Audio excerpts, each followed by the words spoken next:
Shekhar master అయితే choreography ఎరగదీసేత్తని మనందరికీ తెలిసిందే. అటువంటి శేఖర్ మాస్టర్ మంచి కొరియోగ్రఫీ పేరుతో పాటు కొన్నిసార్లు ట్రోలింగ్ కూడా గురయ్యారని చెప్పుకోవచ్చు. ఇంతకీ ఈ స్టెప్పులన్నీ డైరెక్టర్ చెప్పారని చేస్తారా? లేదా థాట్స్ ఈయనకొచ్చి చేస్తాడో అర్థం కాదు.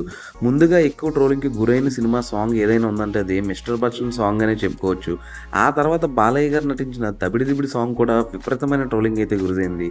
రీసెంట్‌గా రిలీజ్ అయిన 'రాబిన్ హుడ్' సినిమాలో ఒక సాంగ్ అయితే అంతకు మించి దుమారమే రేపుందని చెప్పుకోవచ్చు. బేసిక్‌గా బాలయ్య గారి సినిమాలో మాస్ సాంగ్ అంటే ఏదో ఎక్స్‌పెక్ట్ చేస్తారనుకున్నాడో, అలాగే నితిన్ గారి సినిమాలో కూడా అంతకు మించి డోస్ పెంచైతే ఈయన వివాదానికి దారితీశాడు. ఇంతకీ ఈ వివాదాస్పదమైన హుక్ స్టెప్‌లన్నీ స్టార్ట్ చేసింది ఎక్కడి నుంచి అని చెప్పుకోవచ్చు. 'మిస్టర్ బచ్చన్' సినిమాలో రవితేజ గారు చేసిన ఈ స్టెప్ అయితే అప్పుడు పెద్ద దుమారమే రేపింది. హీరోయిన్ బ్యాక్ పాకెట్స్‌లో చేతులు పెట్టి వేస్తున్న ఈ స్టెప్ కోసం చాలామంది అభ్యంతరాలు అయితే చెప్పారు. చాలామందైతే దీన్ని వ్యతిరేకించారు.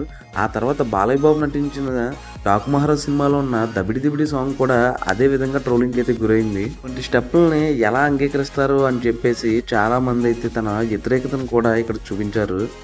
ఆ తర్వాత సినిమాలో మాత్రం సాంగ్ అయితే పెద్ద బ్లాక్ బస్టర్‌గా నిలిచింది.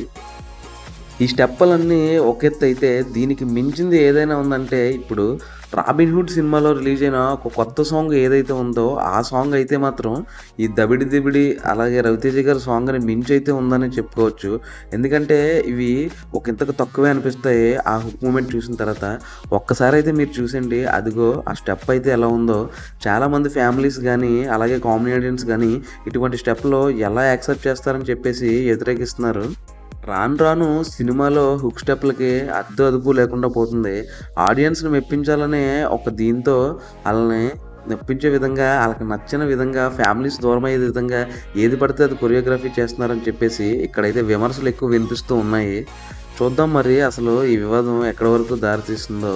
నిజానికి హుక్ స్టెప్స్ ఆ డాన్స్ మాస్టర్స్ కావాలనే చేస్తారా? లేదా ఆ హీరో లేదా డైరెక్టర్ అడిగారని చేస్తారో అది వాళ్ళకే తెలియాలి.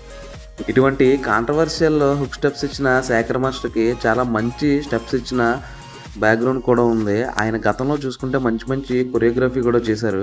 అటువంటి ఆయన అప్పుడప్పుడు ఇలాంటి పాటలు చేయాల్సొస్తది. అది ఎందుకన్నది వాళ్ళకే తెలియాలి. ఇటువంటి స్టెప్స్ కంపోజ్ చేసేటప్పుడు కొంచెం ఆలోచించుకొని చేస్తే బావుంటదని చెప్పేసి నెటిజన్లు అయితే మండిపడుతున్నారు. ఈ విషయంపై మీరేం ఫీల్ అవుతున్నారో కామెంట్ అయితే చేసేయండి. మరిన్ని ఇలాంటి ఇంట్రెస్టింగ్ అప్డేట్స్ కోసం, మూవీ రివ్యూస్ కోసం సబ్స్క్రైబ్. Thank you.